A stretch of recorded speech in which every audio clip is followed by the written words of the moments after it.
table ronde. On va traiter, l'idée c'était de traiter d'un sujet un petit peu plus lié au magasin physique et de se dire que finalement aujourd'hui le magasin physique, et on l'a bien vu, reste un point central, reste un point clé dans le parcours client, dans le parcours d'achat. La majorité des décisions d'achat se prennent encore aujourd'hui sur le point de vente, mais peut-être une des grosses problématiques aujourd'hui du magasin, c'est finalement comment fluidifier ce parcours client et comment fluidifier le processus d'encaissement, qui reste pour beaucoup de personnes et beaucoup de clients de magasins brick and mortar un point encore d'insatisfaction. Et on va voir avec différents acteurs justement spécialisés dans ce domaine comment on peut travailler sur ces points-là. Alors, parmi les personnes qui interviennent, nous avons Guillaume Rio qui est responsable partenariat et technologie à l'échangeur du groupe Laser. Nous avons Laurent Witt qui est responsable marketing chez Winkler Nixdorf et Claire Gubian qui est responsable mobile et multicanal chez PayPal. Voilà, qui vont donc vous donner leur vision et certaines astuces, ou en tout cas les projets sur lesquels ils travaillent actuellement pour fluidifier ce parcours client. Alors pour démarrer, je vais m'adresser à Guillaume qui a peut-être une vision un petit peu plus, pas forcément focalisée justement sur la partie encaissement, mais d'une manière un peu plus large pour démarrer ce sujet. Je sais qu'à l'échangeur vous suivez beaucoup d'entreprises et vous regardez beaucoup ce qui se fait. Quels sont aujourd'hui les services, outils qui ont été mis en place, que vous avez pu voir en France, à l'étranger, pour fluidifier et travailler sur ce parcours client justement? Alors, il y en a de nombreux, mais juste pour rebondir avec la première table ronde que j'ai trouvée très intéressante, il y a des termes qu'il faut vraiment prendre en compte avant d'expliquer, parce qu'il y a des parcours clients qui sont très bons, mais il y a des secteurs différents.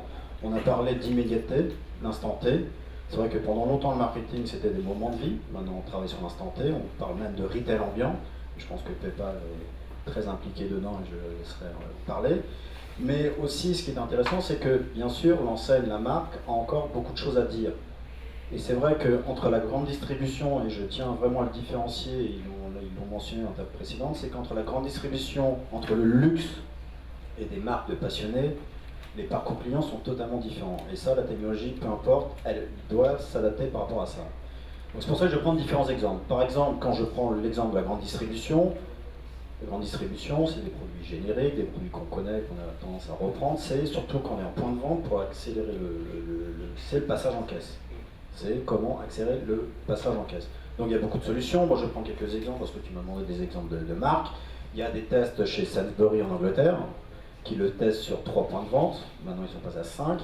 Où les porteurs de cartes, via leur mobile, et c'est ça qui est intéressant aussi pour les grandes enseignes, c'est que jusqu'à maintenant, quand on reviendra peut-être, c'est que jusqu'à maintenant on utilisait des touchettes marquées NCR ou Winkler Nixdorf. Maintenant, bien sûr, l'intérêt avec le smartphone, c'est qu'on peut se baser sur le smartphone du client, mettre son apps, scanner les articles et payer à la caisse. Entre autres, Walmart l'utilise d'autre part. Ils ont commencé des tests l'année dernière à Denver.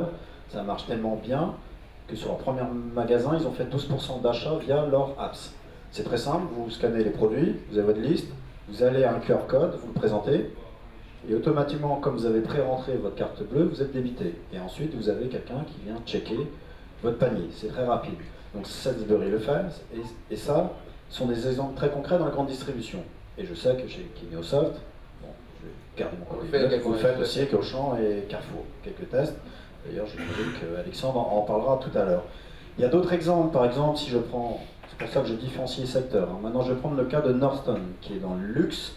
Lui, c'est plus dans la continuité client.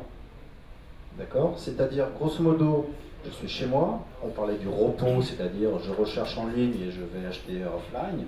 C'est-à-dire que moi, si imaginons que je vais sur Darty, mais là je vais prendre le cas de Nordstrom, c'est-à-dire que je vais choisir différents habits, au lieu de les noter sur un papier ou de les imprimer, ils ont créé une apps où automatiquement tu cliques sur les différents produits, automatiquement ils vont les télécharger sur ton apps.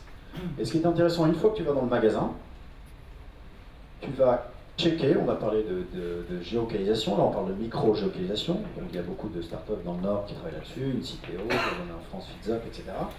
Le vendeur va savoir que Guillaume Rio vient de rentrer, et automatiquement le vendeur chez Nordstrom va savoir que monsieur Guillaume Rio vient de rentrer, qu'il a présélectionné telle liste, Il va l'avoir sur sa tablette, il va savoir que je suis à l'entrée du magasin, il va dire Guillaume, monsieur Rio, je vous invite à aller à la cabine telle, et j'ai déjà présélectionné vos articles, etc. Donc il y a déjà des expérimentations de ce style.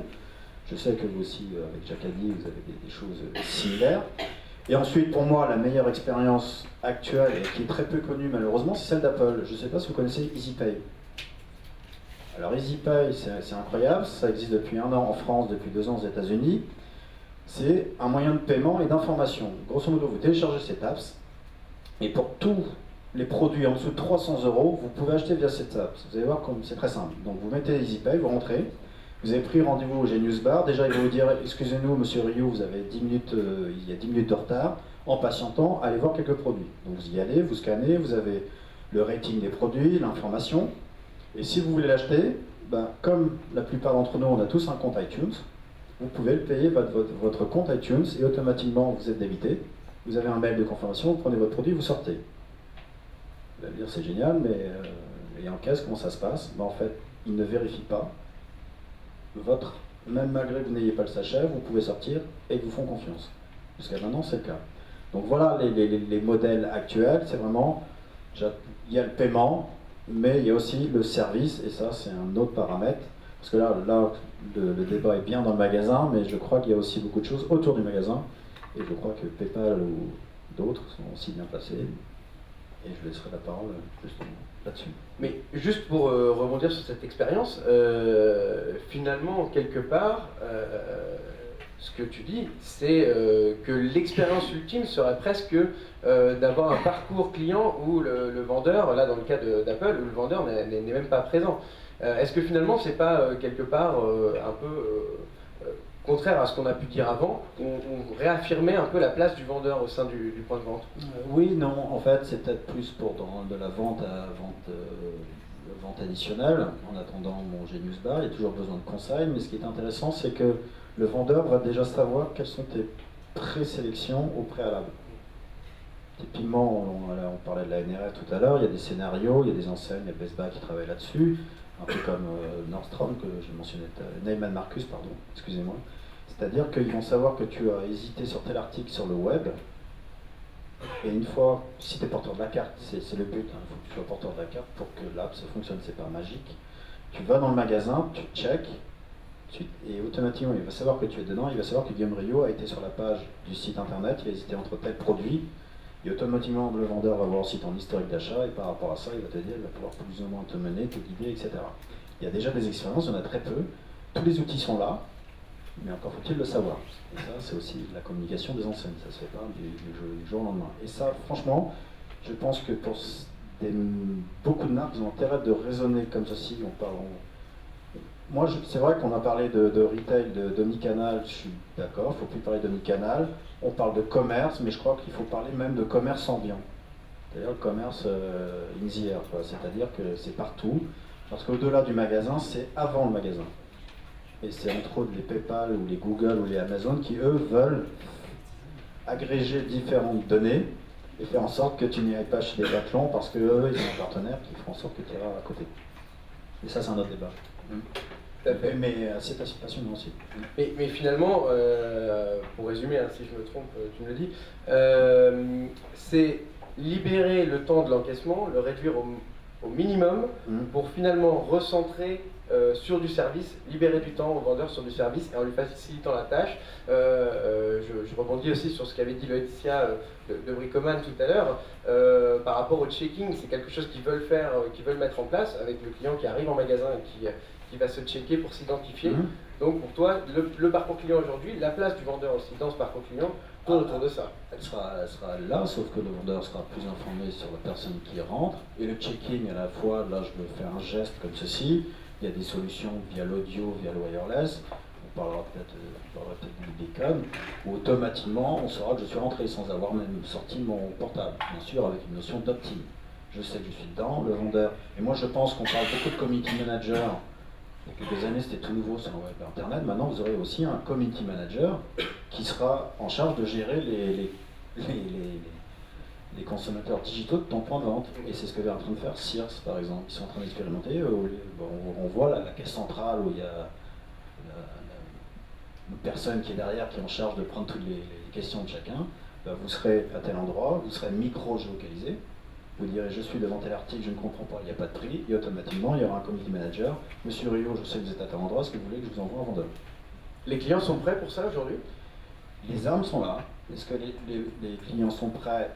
Déjà, faut-il les mettre en place, mais toutes les briques sont là. Après, c'est une histoire de culture, c'est une histoire aussi de génération, on évoquera pour le paiement. Est-ce que je vais croire demain en Google ou PayPal? C'est aussi une histoire de confiance. Il y a beaucoup d'aspects, mais il faut vraiment le prendre en compte. Et aussi, cette révolution, l'adoption des technologies est de plus en plus rapide. Il faut savoir que le monde de la musique, si je leur avais dit qu'Apple allait vendre de la musique en 97, bon, ils m'auraient dit t'es bien gentil. Si d'ici je dis que demain Google va devenir une banque, peut-être plaisanter, mais les banques aussi, on parle de la distribution, mais le parcours bancaire est aussi mis en exergue, et même dans le voyage. Et dernièrement, Serge Pépi, dans son discours, surtout dans les grandes messes internes, il n'a même pas parlé de la Deutsche Bahn, il a parlé de Google, des intermédiations, parce que mine de rien, on parle du magasin, mais la première chose quand je cherche quelque chose sur Internet, je suis sur Chrome. Et puis, il me guide chez Decathlon ou chez Solon. Déjà là, il désintermédie. Alors, il veut aussi aller le faire dans la rue aussi, via les digital wallets.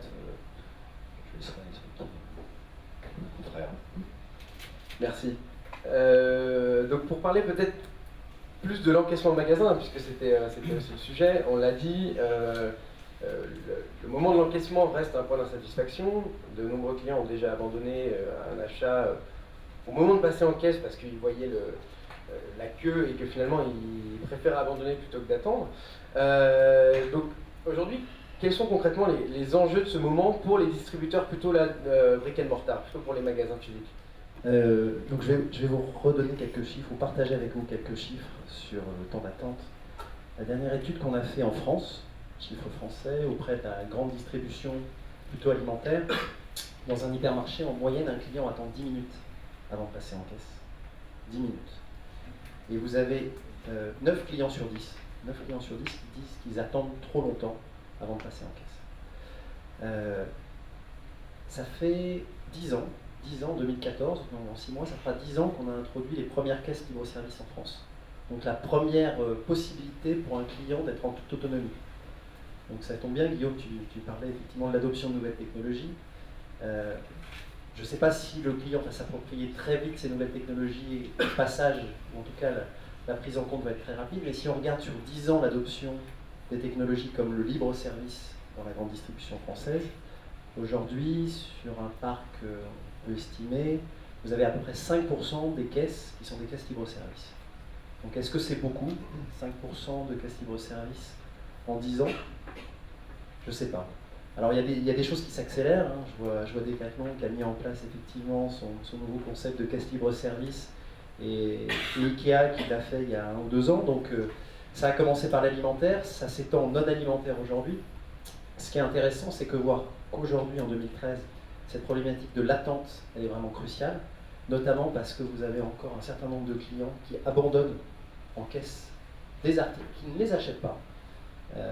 Et qu'est-ce qu'ils font s'ils ne les achètent pas? 4 fois sur 10, ils vont les acheter dans un autre magasin quand ils ont la possibilité. Seulement 2 fois sur 10, ils les achètent sur Internet.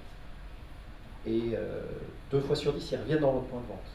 Donc quand vous perdez un achat en caisse, vous n'avez que 2 chances sur 10 qu'ils reviennent dans le même point de vente pour l'acheter, parce qu'ils auront du temps à un autre moment, ou qu'ils aillent sur votre site internet si vous faites du cross-canal. Mais sinon, vous perdez votre achat. Donc l'enjeu aujourd'hui du passage en caisse, il est primordial. Il est primordial et malgré nous, en tant que partenaires technologiques, ce qu'on voit, c'est qu'il y a beaucoup de choses qui ont été mises en place, des outils pour prédire le passage en caisse, pour essayer d'anticiper quand est-ce que va y avoir des pics de fréquentation.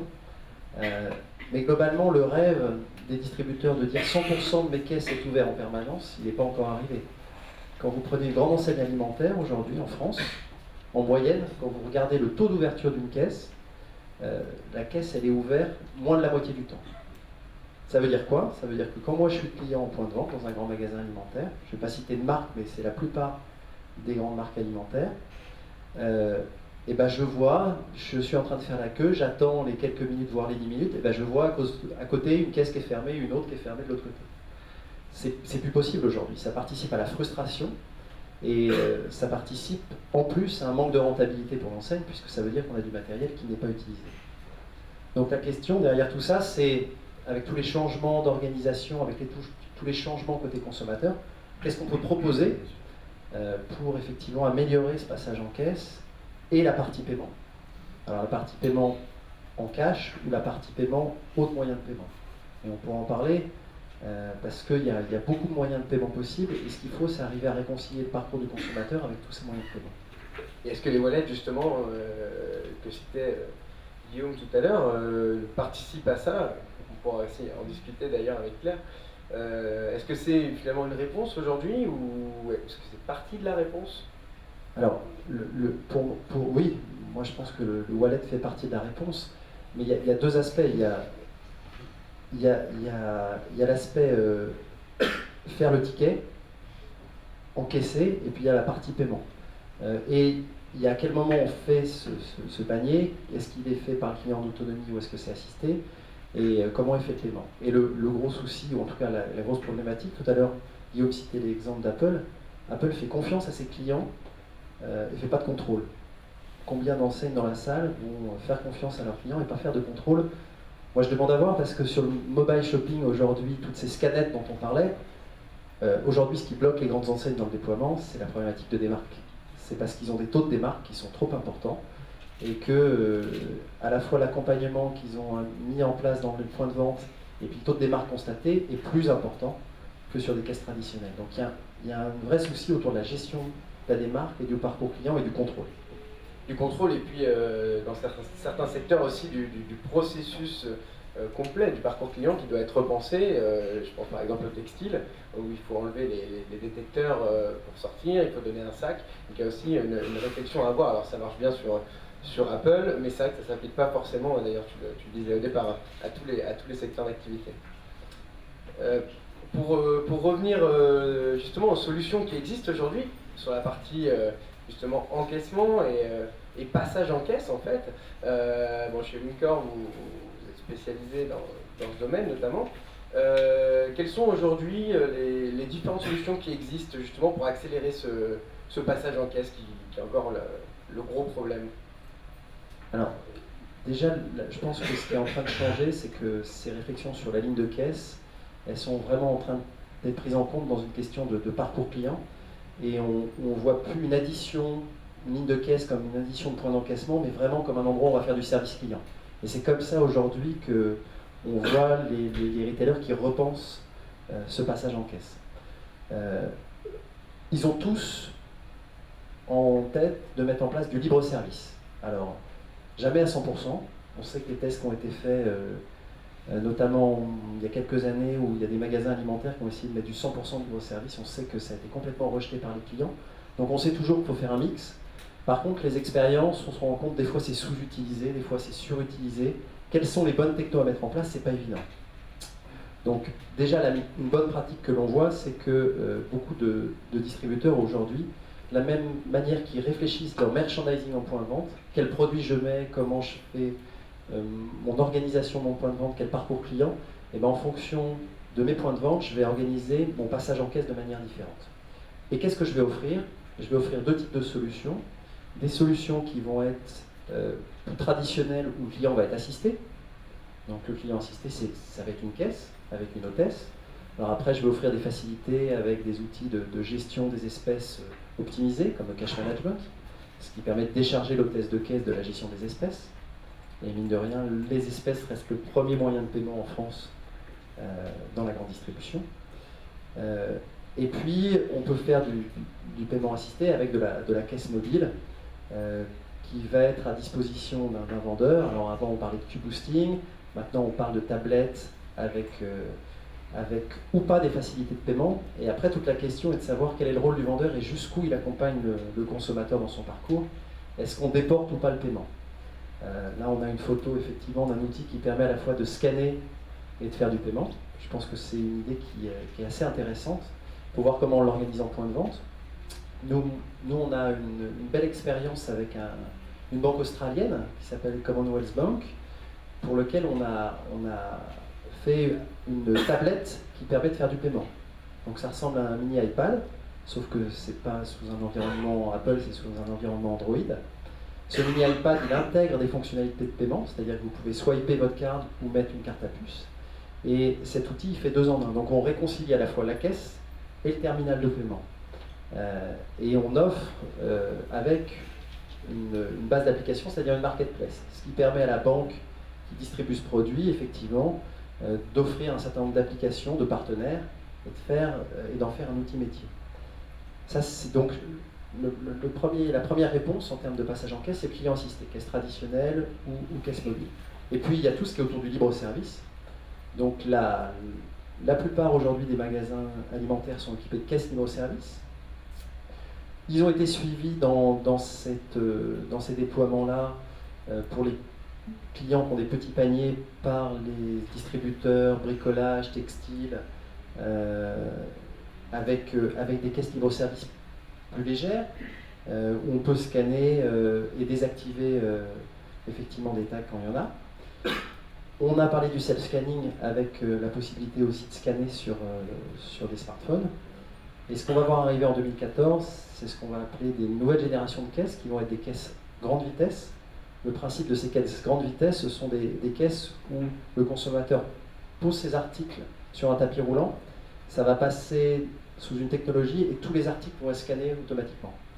Et on va ainsi accélérer par 2, voire par 3, le passage en caisse grâce à ces caisses grande vitesse. Aujourd'hui, ça reste, pour rebondir là-dessus, sur ces caisses rapides justement, ou même en général sur l'encaissement, est-ce que le code barre est encore, on va dire, le moyen le plus rapide aujourd'hui pour procéder à cet encaissement? Parce qu'on voit qu'il y a quand même pas mal de technologies, du RFID, du NFC, alors qui ont un coût à implémenter en magasin, mais est-ce que finalement ces technologies ne pourraient pas aider aussi à l'accélération du passage en caisse? Alors aujourd'hui, le code barre, c'est une technologie qui a 40 ans, qui est universellement utilisée par les distributeurs, les industriels, qui est pas cher, qui est relativement fiable. On a fait une étude avec GS1 récemment qui montre qu'il y a un taux de fiabilité très très élevé, 99,6% de fiabilité du code barre. Donc c'est aujourd'hui le moyen d'identifier l'article le moins cher et le plus fiable. Néanmoins, ce qu'on peut remarquer, c'est qu'à partir du moment où on passe dans un mode de vente où c'est le consommateur qui lui-même fait ses achats, scanne ses articles, etc., le code barre n'est plus utilisé uniquement par l'enseigne ou l'industriel, mais par le consommateur. Donc la qualité de lecture du code barre devient primordiale. Et quand vous regardez, précisément, il y a 40 milliards d'articles qui sont achetés tous les ans en France, dans la grande distribution. Sur ces 40 milliards, aujourd'hui, vous en avez, je reprends mes chiffres, vous en avez 5 millions qui sont abandonnés au moment du passage en caisse parce qu'on n'arrive pas à lire le code barre. Ça veut dire que 3% des clients qui rencontrent un problème de code barre au passage en caisse décident de ne pas acheter de produit. Parce que ça prend trop de temps, parce que finalement l'hôtesse essaie 1 fois, 2 fois de le lire. Et quand on interroge d'ailleurs les clients et qu'on essaie de comprendre, on se rend compte que 1 sur 2, quand il est dans une volonté d'acheter en libre service, quand il prend le produit, regarde la qualité du code barre. Parce qu'il a compris que si le code barre était de mauvaise qualité et qu'il n'arrivait pas à le lire, ben, il aurait un problème lors du passage en caisse. Donc en fait, on se rend compte que le code barre est en train vraiment d'être approprié, ou en tout cas il y a une appropriation du code barre par le consommateur. Donc il y a des efforts à faire sur la qualité du code barre, ça c'est clair. C'est encore le cas même aujourd'hui après 40 ans d'existence. Après, pour répondre à votre question sur la RFID, il y a des implémentations en cours, il y a beaucoup de choses qui sont faites en termes de logistique, en termes d'organisation. On peut se poser la question, est-ce que ça peut aller jusqu'à la partie encaissement? On le voyait dans les boutiques Nespresso. Il y a Nespresso, il y a Casino Shop sur le boulevard parisien qui a fait des tests. Je pense que c'est intéressant. Le souci aujourd'hui, il faut que l'ensemble des produits soient tagués RFID. Parce que si vous en avez ne serait-ce que quelques pourcents qui ne sont pas tagués RFID, vous ne pouvez pas prendre l'ensemble de votre passage client. Donc ça, c'est un souci. Et puis il y a toute la problématique de l'étiquetage. Parce que si ce n'est pas étiqueté en amont, et qu'à chaque fois que les produits arrivent en point de vente, il faut les réédicter en plus du code barre avec de la RFID, ça pose un vrai problème. Donc il faudra réfléchir à quel type de boutique, quel type de produit on peut taguer en RFID, et auquel cas effectivement ça peut être efficace, puisque ce qu'on voit c'est qu'on met tout dans un bac et le temps de scanning est réduit au minimum. Très bien. On reviendra tout à l'heure plutôt sur la partie encaissement côté vendeur, et on l'a un petit peu abordé. Mais avant, Claire, donc, moi je voulais avoir aussi la vision aujourd'hui de PayPal, vraiment sur la partie paiement. Donc aujourd'hui, vous cherchez à vous implanter, et vous êtes déjà implanté d'ailleurs, non pas uniquement sur du digital, mais aussi en point de vente. Justement, quels sont aujourd'hui vos projets par rapport à ça? Quel est votre objectif à terme? Effectivement, donc déjà je vais rebondir en fait pour répondre à ta question, Marc, sur ce qui a été dit lors de la première table ronde et évoqué également par Guillaume sur le fait que donc nous également on s'inscrit dans une démarche de commerce connecté. Donc effectivement on ne fait plus de différence entre e-commerce, m-commerce et commerce physique. Nous on est à la base un acteur de l'e-commerce, donc on va dans l'autre sens on va dire. On est persuadé effectivement que le smartphone est en train de révolutionner donc, la manière dont on achète, et que le smartphone pose vraiment le client comme augmente la maîtrise du parcours d'achat du client. Donc on voit vraiment le client comme l'acteur central de ces expériences-là. Alors, tu parlais du paiement. En fait, le commentaire quand même que je vais faire, c'est que PayPal effectivement est un acteur du paiement. Simplement, nous, on part du principe que si on ne réfléchit qu'au paiement, on rate en fait une grande partie de l'histoire. Et donc, toutes nos réflexions, tous nos projets s'inscrivent dans la notion de c'est quoi les nouvelles expériences d'achat, c'est quoi les parcours d'achat, c'est quoi les besoins des clients, c'est quoi les expériences mauvaises aujourd'hui quand on est en point de vente. Et là, pour rejoindre effectivement ce que disait Guillaume également, on pense qu'il n'y a pas une réponse unique, il y a bien des réponses différenciées par catégorie d'activité. Donc, est-ce que tu peux nous donner justement quelques exemples concrets de comment aujourd'hui PayPal peut s'implanter dans un parcours client sur l'alimentaire, sur le non-alimentaire, sur le luxe éventuellement, et quelles sont finalement quelle expérience éventuellement enrichie que peut en tirer le client? Alors tu parles d'expérience enrichie, donc juste pour introduire deux idées. En fait, quand on regarde le paiement et les expériences d'achat, PayPal en fait a un petit peu deux visions. Un, simplifier en fait au maximum l'expérience d'achat et l'expérience de paiement, quitte à faire disparaître l'expérience de paiement de l'expérience d'achat. Je m'explique, c'est typiquement ce qu'on fait dans la restauration rapide. Donc, est-ce que vous avez utilisé par exemple l'application GoMcDo? Je sais pas. Est-ce que oui? Maintenant, c'est diffusé dans quasiment toute la France. Qu'est-ce qui se passe en fait dans cette expérience-là? En gros, vous précommandez votre repas depuis chez vous ou dans la rue, où vous êtes, mais en général pas dans le restaurant. Vous le prépayez et c'est au moment où vous rentrez dans le magasin, dans le restaurant, que la commande est préparée et le paiement est confirmé. Donc, plus besoin de faire la queue à la caisse, ni de payer en magasin, puisque ça a déjà été fait avant. Cette expérience remporte un énorme succès. Pourquoi? Parce qu'on pense qu'elle répond à un vrai problème client, qui est donc le problème effectivement de faire la queue, mais également, et là j'imagine que les fans de McDo se retrouveront là-dedans, quand on est en gros devant la caisse et qu'on a 50 personnes derrière soi qui en gros nous pressurisent de commander plus vite. Voilà. Ou alors qu'on a ces enfants qui ne savent jamais ce qu'ils veulent prendre. Et bref, c'est pas des expériences très agréables. On pense effectivement, PayPal, malheureusement, que l'expérience de paiement, c'est pas la partie la plus agréable de l'expérience d'achat. Un autre exemple dans ce sens-là, c'est Uber, la compagnie de taxi, qui effectivement, où là vous pouvez également préenregistrer vos informations de paiement dans l'application Uber, et vous prenez le taxi, vous faites votre course, et là, plus besoin de penser aux espèces, plus besoin de penser est-ce que ce taxi accepte la carte ou non, plus besoin de payer en fait tout court, puisqu'en fait ça a déjà été paramétré dans votre compte. Donc ça, ce genre d'expérience, on sait que ça simplifie la vie des clients, on sait que ça fidélise on appelle ça donc des delighters d'expérience. Donc ça c'est pour tout ce qui est en fait faire disparaître le paiement en fait de l'expérience d'achat. Juste pour rebondir là-dessus, parce que c'est vrai que ça semble un peu magique, hein, j'ai envie de dire, voilà, on arrive dans un taxi, tout est déjà payé.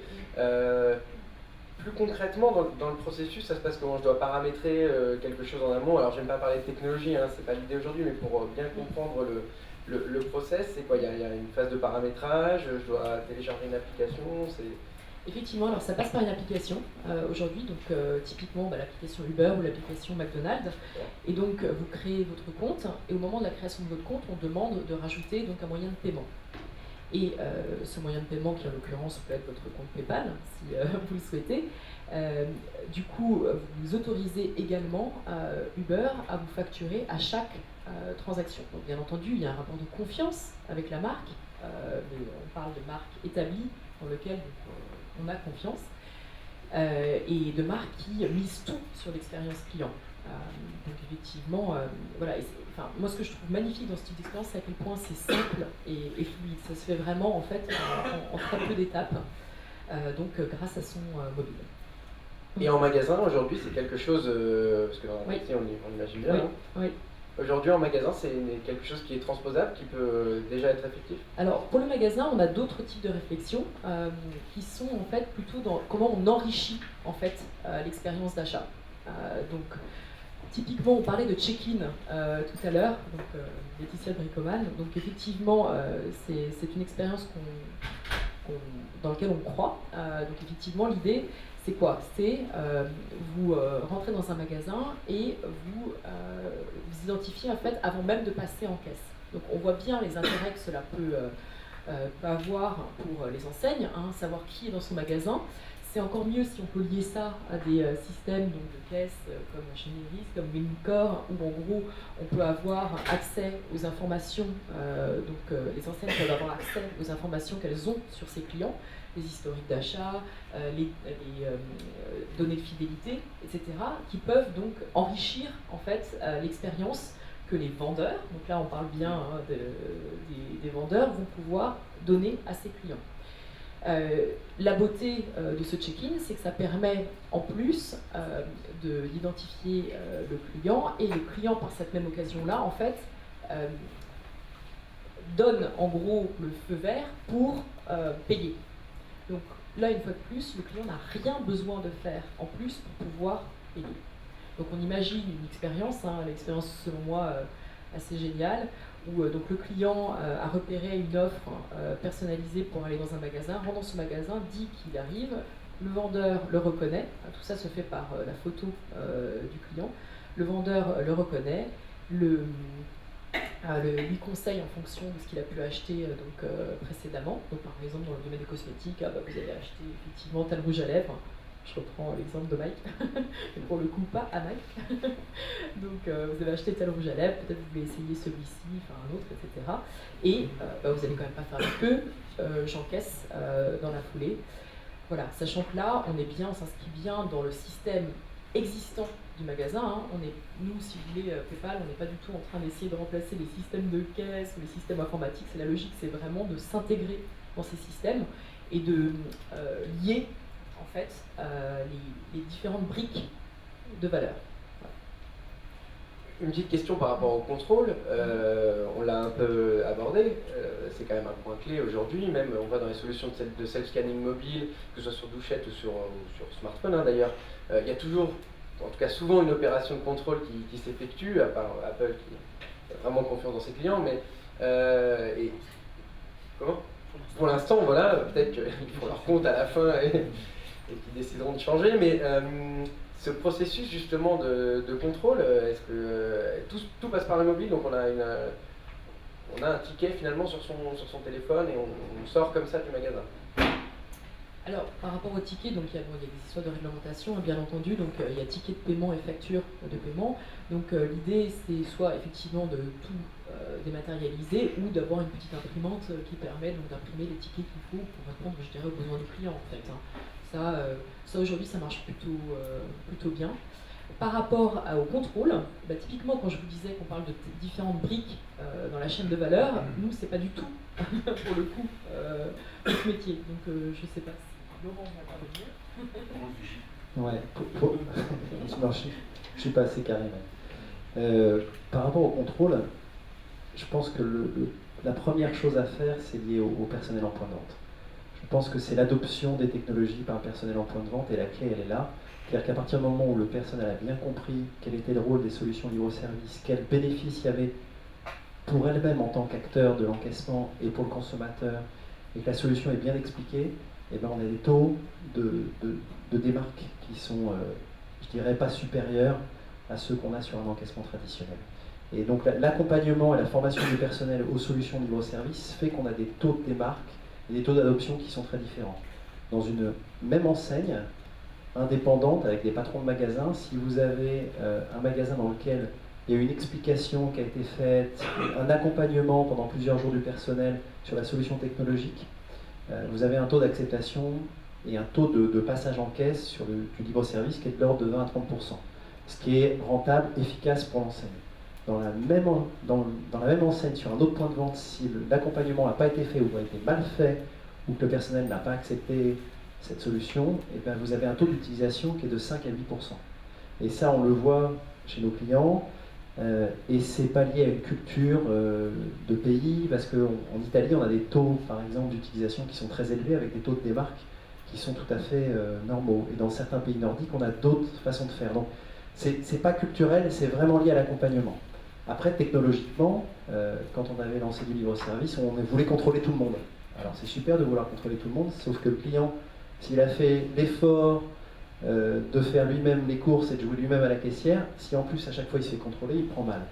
Donc, tout simplement, il faut trouver des solutions de contrôle qui sont plus intelligentes, aléatoires, basées sur la capacité du personnel, s'il connaît le client, à le reconnaître ou à l'identifier rapidement et à aller contrôler quelques articles de son panier.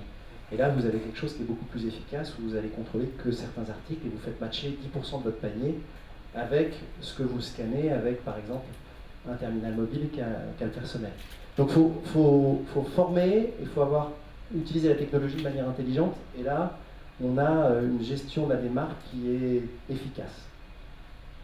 Très bien. Guillaume, je ne sais pas si tu voulais réagir sur ce point. Sur la sécurité. Ouais. Oui, il y a différentes technologies. Bon, on parle beaucoup de micro-géolocalisation. Je parlais d'Apple qui a confiance en ses clients. Le next step, c'est Beacon.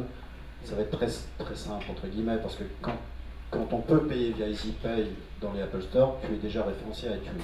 Donc on connaît ton identifiant. Donc le next step, c'est que tu vas payer en magasin pour 50 € et automatiquement il y aura, comme j'ai dit, je pense qu'il y aura des nouveaux métiers, community manager, sécurité, je ne sais pas, qui saura que M. Rio se trouve à tel endroit, qu'il a acheté 3 articles, et peut-être, on va dire, un vendeur va venir vérifier, et M. Rio qui est à cet endroit-là a bien les 3 articles en main et il va sortir avec. Donc il y a plein de technologies. Mais c'est pas tant la sécurité, bon, c'est un axe très important quand on est sur le terrain avec toutes des marques, mais c'est aussi surtout la notion de service. Et c'est ça qui fera la différence dans les moyens de paiement. C'est clair qu'il y a différentes enseignes qui essayent d'avoir leurs propres moyens de paiement. Les démarches, moi, que je trouve intéressantes, c'est celle de PayPal. On n'a pas parlé d'Amazon, on pourrait parler de Google. C'est surtout des agrégateurs de services. Et c'est ça, on parle beaucoup des API, des SDK. C'est que ces tech titans, entre guillemets, sont en train d'agréger. Parce qu'il faut savoir qu'on utilise en moyenne 8 apps par mois. Donc, grosso modo, si je commence à utiliser celle de Decathlon, celle de Brico, ça fait beaucoup. Voilà. Et en fait, le but de ces géants, tech géants, je ne sais pas comment ils appellent, ou il y en a qui les appellent les barbares, et ils ont l'opportunité de le faire, c'est d'agréger différents services. On parle par exemple de comparateurs de prix, ils savent le faire. On parle de PFM, c'est-à-dire la gestion de votre budget. Il y a des applicatifs qui le font, qui gèrent votre budget, qui savent vous en être, etc. Et eux, leur démarche, c'est d'avoir une app qui comprend tout ça. Donc forcément, plus il aura de données sur vos cartes de fidélisation, parce qu'il va dématérialiser vos différentes cartes de fidélisation, plus il aura toutes ces données, plus il va vous connaître, et ça ne sera plus un personal shopper, ça sera un personal life assistant. Et donc, grosso modo, le parcours va se faire hors du magasin. PayPal, selon ses partenaires, va vous dire, moi Je sais qu'à 10h, tu as l'habitude de prendre un café, bah, sache que l'un de nos partenaires, tiens, il s'appelle Starbucks, si on sait que tu te trouves à tel endroit, il t'offre 25%, tu y vas maintenant. Claire n'a pas l'air d'accord avec C'est des ça. scénarios, mais c'est possible. Non, c'est pas ça, c'est que je trouve qu'il y a certaines choses qui font un peu peur. Parce que... Oui, il y en a qui font peur, mais on peut le faire. C'est ce que je veux dire, il y a différentes briques qui le permettent. C'est ce qu'on appelle des agrégateurs de services. Là, je parle du retail, mais il y aura aussi la maison connectée demain. Bon, c'est pas le sujet aujourd'hui, donc ce sera peut-être pour la prochaine édition. Mais il y a beaucoup de choses. On voit différentes briques. Bon, c'est pas dit directement, mais il y a le potentiel pour faire. Moi, je pense que c'est les services autour qui font la différence. Qui fera la différence. Ouais. Très bien. Je vais revenir quand même sur un sujet, vous l'avez tous abordé, mais on n'a peut-être pas parlé assez concrètement. La place du vendeur dans tout ça. On disait que ce soit des community managers affectés au magasin, que ce soit finalement le vendeur qui va valider à un moment que le client n'est pas en train d'embarquer plus de produits qu'il n'a le droit. Tout ça finalement ça donne un pouvoir très important au vendeur. Dans la vision que vous avez aujourd'hui du commerce et de la partie encaissement de demain, quel serait potentiellement le rôle de ce vendeur? Question large. Ouais, elle est large, mais on peut y répondre.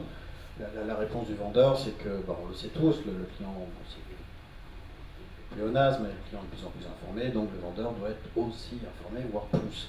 Et c'est là un des axes du digital, c'est d'apporter justement via les tablettes, il y a toutes ces synergies entre cross-canal, omni-canal, d'avoir les informations post-web, achat précédent, etc. Donc c'est là où il va apporter de la valeur ajoutée. C'est pas si évident que ça, il faut être vraiment flexible. Bon, on a la chance que le taux de smartphone est de plus en plus élevé, donc les vendeurs ont l'habitude d'utiliser ce genre de médias, mais elle passe par la connaissance client essentiellement, avec des algorithmes qui vont faire que je sais que tel client est venu à tel endroit, je sais, suggère-lui tel produit. Donc, mais le vendeur restera en tant que tel, il faut avant tout qu'il soit passionné par son produit, c'est pas le fait que c'est digital.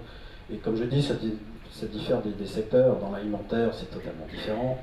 Je ne suis pas passionné spécialement de yaourt aux framboises, je n'ai pas besoin d'avoir un descriptif en 3 heures. Autant quand je suis chez Decathlon, j'ai besoin d'avoir quelqu'un de passionné.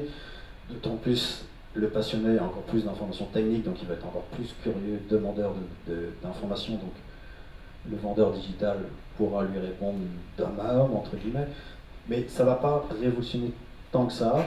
Moi, je sais qu'il y a des expériences chez Put où ils ont les tablettes, mais il y a déjà des remarques où, genre, les tablettes, ils se plaignent déjà du poids des tablettes.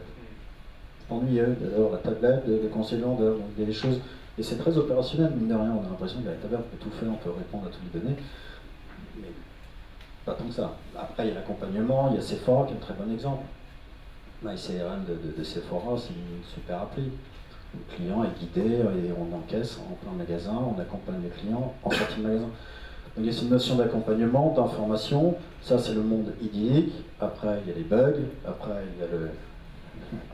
Non mais c'est clair, après il y a le Wi-Fi, dans le monde idéal, voilà. Mais on va y arriver, c'est sûr.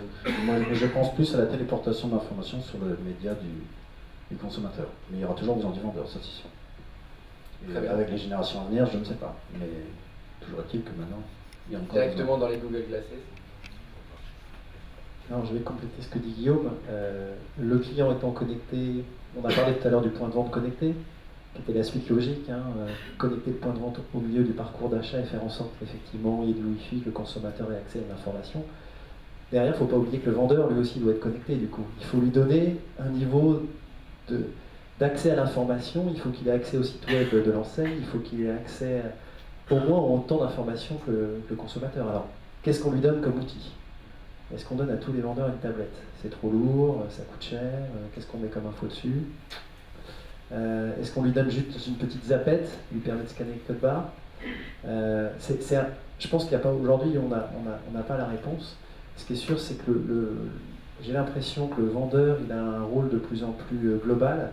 Il est de plus en plus un ambassadeur de la marque. Alors, peut-être un peu moins dans l'alimentaire, mais globalement, c'est un ambassadeur de la marque. Il apporte beaucoup de choses. Et il fait partie de l'expérience d'achat. il faut qu'il arrive à accompagner le consommateur jusqu'au paiement, parce que s'il l'abandonne à la ligne de caisse et qu'on refait la queue, ben, ça va être de moins en moins supportable. Donc il faut aller jusqu'au bout du process, mais là c'est pas évident parce que si on donne au vendeur un moyen de paiement, qu'il est vendeur et qu'il ne fait pas le passage en caisse, il y a des problématiques sociales derrière tout ça. Donc, social et illégal hein, d'ailleurs. Social et légal, donc il y a tout un travail à faire pour effectivement remettre à plat tout ce process et le rôle du vendeur et l'utilisation du vendeur et de ces nouvelles technologies. Parce que le vendeur comme seul acteur de l'encaissement, aujourd'hui c'est quelque chose qui est quand même assez je dirais, compliqué à mettre en œuvre, même en termes de processus. C'est vrai que les clients peuvent être un peu perdus, aujourd'hui ils sont quand même habitués à un moment à aller à la fin de leurs achats d'aller à un point d'encaissement qui se trouve à l'entrée du magasin. Donc aujourd'hui ça reste quand même peut-être compliqué à mettre en place.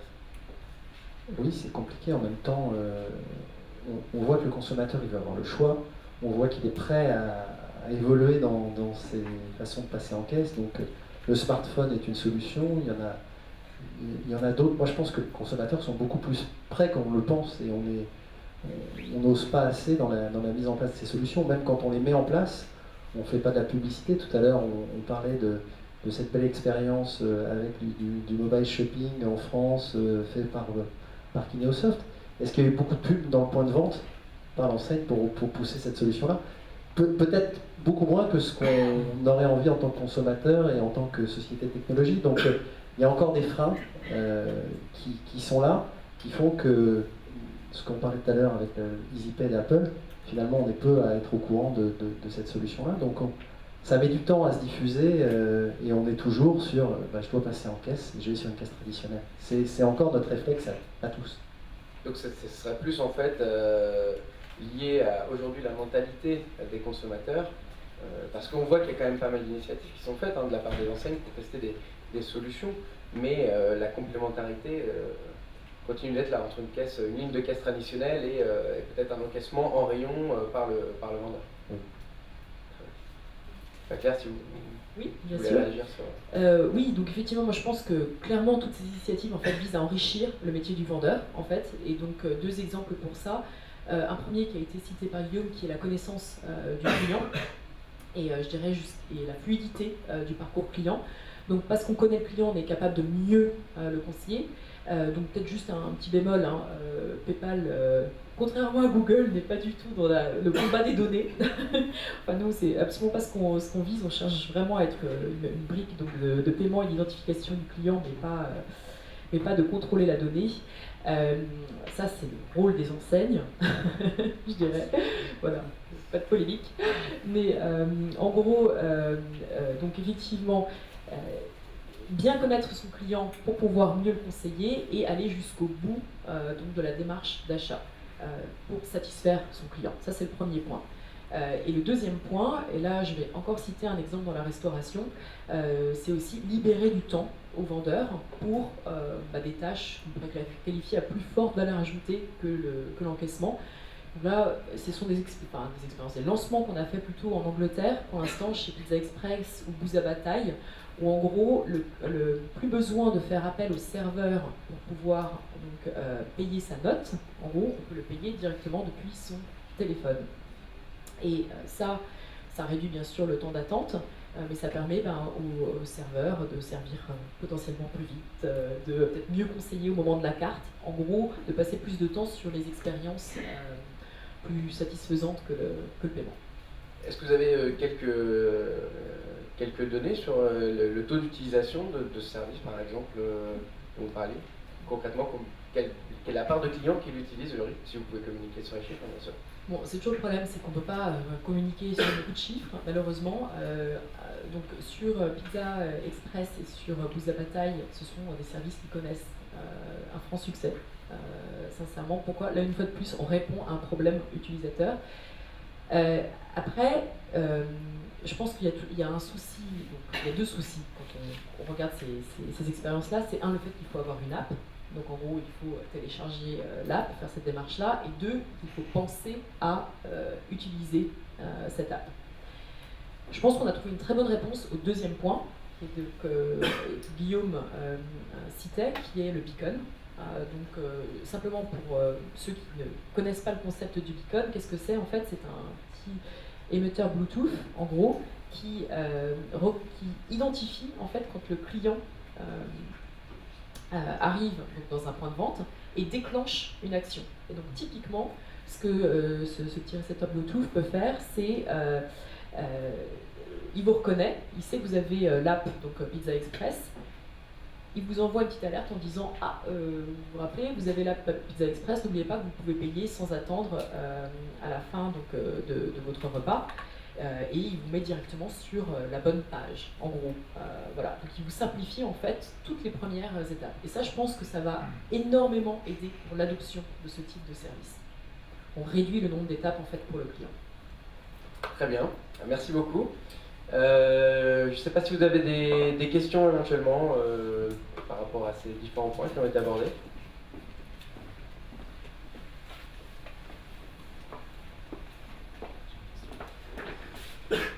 Une question naïve, mais vous avez parlé de la mutation finalement de tout le process d'encaissement ou tout le process de paiement du client. Est-ce qu'on peut imaginer dans un monde pas si lointain une éradication totale de cette mauvaise expérience qui est toujours le paiement? Et si oui, si vous imaginez cette éradication totale, quel serait votre rôle finalement dans ce processus qui disparaîtrait finalement? Moi, j'aurais pas de rôle, mais je peux donner ma version en tant qu'observateur. J'aimerais. Oui, on a un discours un peu comme ça. C'est que ce paiement, on vient de mentionner eBacon qui a la volonté c'est le paiement ambiant. Je paye dans n'importe quel endroit du magasin, je suis identifié, et peut-être quelqu'un viendra me contrôler et voir demain si la RFID, ça encore simplifiera le passage en caisse. On peut imaginer que, moi, c'est ma théorie, c'est que, je l'avais déjà évoqué une fois, c'est que longtemps les magasins ont été basés sur les batteries de caisse. On peut très bien imaginer que demain il n'y aura plus de batteries de caisse, et on pourra imaginer les magasins les plus fantaisistes au monde et un nouveau parcours client. Moi je suis conscient de ça, j'en suis pratiquement persuadé. Ensuite, moi, là j'observe, je réfléchis en tant que consommateur, mais on y arrivera, ça j'en suis persuadé. Après, quel rôle va jouer Wincor ou PayPal? Ils vont l'accélérer, j'imagine. Bon, on va encore vendre des caisses pendant quelques années, mais avant ça, on va essayer de passer par des étapes autour du libre-service, de la caisse mobile. On croit beaucoup à la mise en place des solutions de caisse mobile. Effectivement, c'est une douleur, je pense, l'encaissement, à la fois la phase de scanning qui n'a aucune valeur ajoutée pour le consommateur, c'est clair. La phase de paiement. La phase de paiement, c'est 20 à 30 secondes. C'est un acte qui est quand même important parce que c'est là qu'on valide. Et puis il y a une trace, il y a un ticket, il y a un certain nombre de choses. Aujourd'hui, vous avez encore beaucoup de clients qui font du mix en plus dans le paiement, entre la partie fidélité, le bon cadeau, le chèque, voire certaines personnes payent en cash et en carte bleue pour qu'il n'y ait pas une trace complète sur le compte bancaire, la totalité des achats. Donc il y a aussi beaucoup d'habitudes derrière. Donc le paiement complètement dématérialisé, je pense qu'il faudra, ça correspondra peut-être à un besoin d'un client sur X. On sera obligé de toute manière d'offrir un choix toujours de paiement espèce, parce que il y a un besoin de paiement d'espèces. Et aujourd'hui, je crois que rien que chez vous, puisqu'on fait l'encaissement, on accepte 23 moyens de paiement différents, je crois, chez Decathlon. Donc, comment dématérialiser ces 23 moyens de paiement? Il va falloir se mettre d'accord avec tous les acteurs, etc. Je pense qu'on va trouver effectivement quelques alternatives. Dans les 23, il y en aura peut-être 26 demain, dont 3 complètement sans douleur et dématérialisés avec Wincor et PayPal.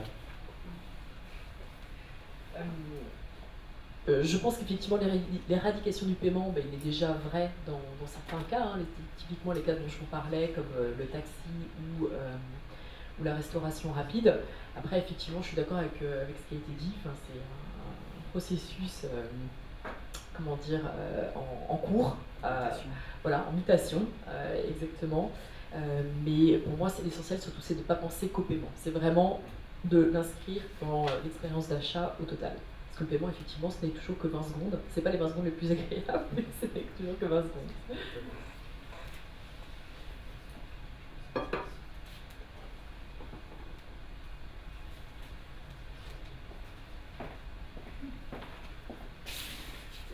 Moi, j'ai une question relative à l'attente en caisse.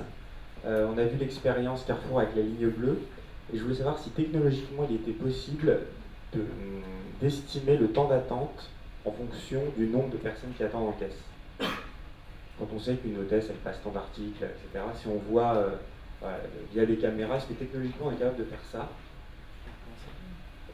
Oui, oui, il y a des technologies qui existent depuis assez longtemps. Les premiers en France, il me semble que c'était Olidis, qui plaçait des caméras à l'entrée et qui mesurait le temps d'attente du parcours moyen, en moyenne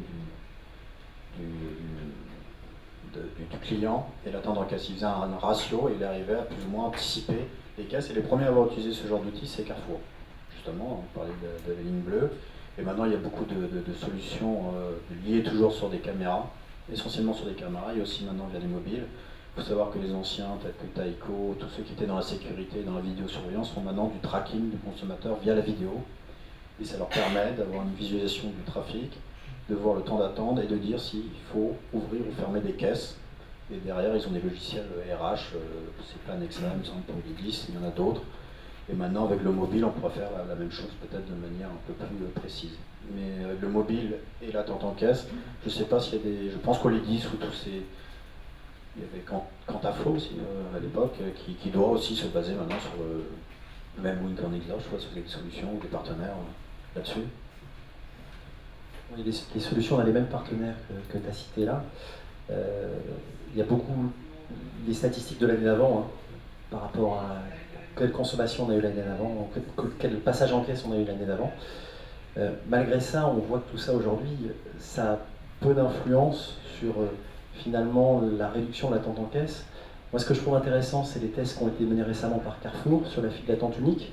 Donc, la ligne bleue, c'était une chose, là, ils sont passés sur la file d'attente unique. Je sais que dans mon magasin, dans le 15e arrondissement de Paris, ils ont mis en place cette file d'attente unique. C'est très efficace, ça ressemble à un concept où vous avez un grand passage avec des caisses de chaque côté et vous avez quelqu'un en amont de la ligne de caisse qui oriente les consommateurs. Et ça accélère le passage en caisse, ça accélère tellement que j'en ai parlé à une hôtesse de caisse qui n'a pas du tout bien pris les choses puisqu'elle m'a dit mon travail est de plus en plus pénible et je travaille de plus en plus et ça a accéléré mon passage en caisse. C'est bien la preuve que c'est efficace. Donc ce test-là, je pense chez Carrefour, il est intéressant. Après, et c'est là où je rejoins par exemple la stratégie de Decathlon, ce qui à mon avis est l'avenir, c'est ce qu'on appelle les caisses hybrides. C'est-à-dire des caisses sur lesquelles vous pouvez soit mettre une hôtesse derrière et avoir un encaissement traditionnel, soit la passer en libre service. Et vous avez la capacité avec ce genre de caisse hybride, effectivement, d'avoir un passage en caisse optimisé et de vous dire à un instant T, j'ai 100% de ma ligne de caisse qui est ouverte.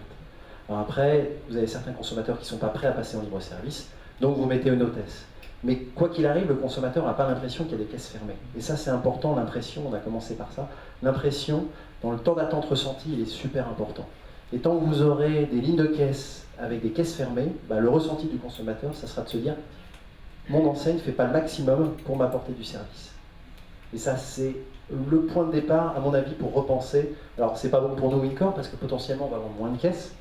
Mais je dirais qu'on va apporter plus de services et on va offrir plus de flexibilité aux consommateurs et aux enseignes. Et on ne pourrait pas imaginer avec caisse 12, 7 minutes d'attente, caisse 13, 9 minutes d'attente. C'est quelque chose qu'on voit de plus en plus maintenant. On le sait. Après, informer le client, est-ce que c'est dangereux? Est-ce que quelqu'un y a pensé ou... Je ne suis pas sûr que les enseignes souhaitent informer en temps réel le consommateur sur l'attente réelle qu'il y a. Parce que je pense que la première des réactions, ça serait l'abandon. Ça serait l'abandon des articles. Et on parlait de 5 millions d'articles abandonnés en caisse. Ça fait beaucoup d'argent. Donc je ne pense pas que ça soit... par exemple, chez Carrefour, avec des outils comme Olidis, ils savent en temps réel quelle est l'attente prévisible. Le personnel le sait, en tout cas l'hôtesse de caisse, la chef de caisse le sait. Après, comment elle optimise? Elle optimise avec les moyens qu'elle a, c'est-à-dire des caisses libre-service et des hôtesses supplémentaires.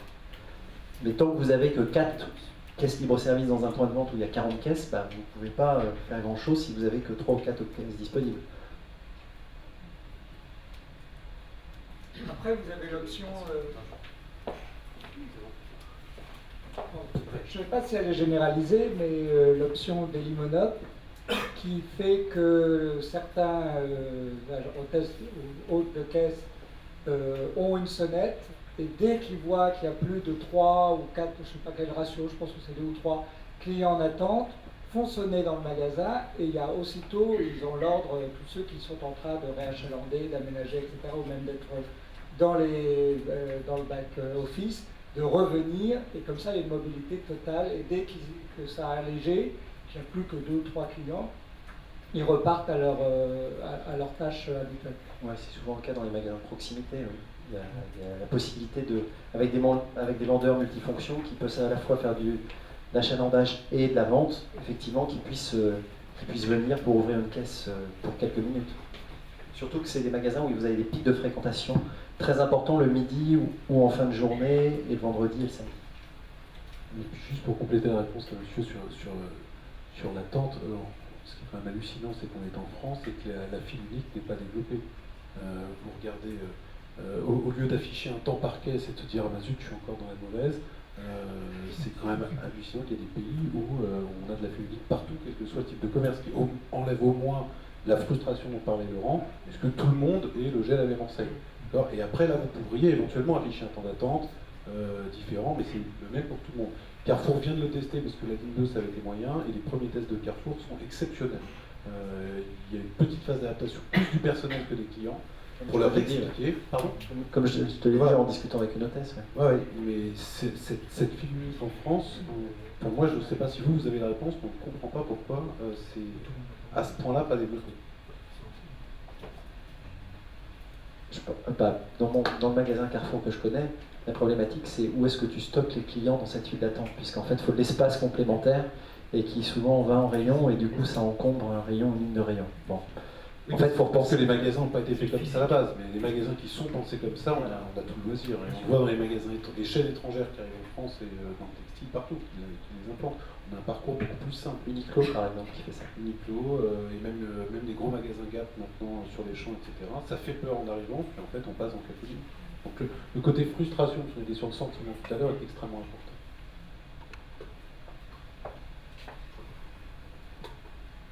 Est-ce qu'il y a encore une question ? Attends, une question, c'est une question réflexion finalement. Guillaume, tu parlais de community manager. Est-ce que finalement le meilleur community manager ne serait-il pas le vendeur, simplement? Tu parlais plutôt d'une segmentation, community manager qui te contacte via la technologie, etc., qui ensuite t'envoie un vendeur. On est bien d'accord que c'est plutôt finalement les mêmes personnes. Autant il peut être mobile que fixe, mais je dis ça parce que Sears expérimente quelqu'un qui centralise les demandes des digital clients, entre guillemets, parce qu'il y en a très peu en fait.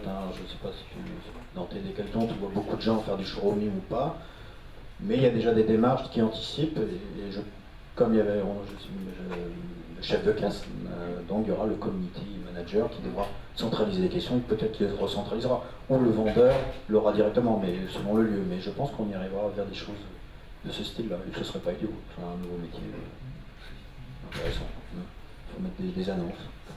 Cherche community manager pour le centre de...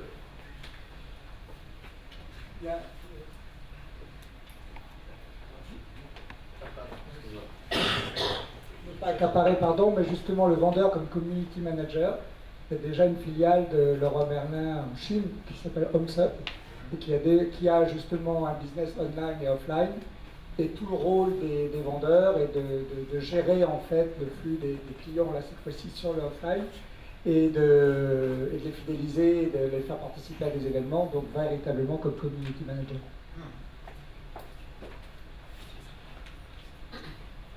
Ok, très bien.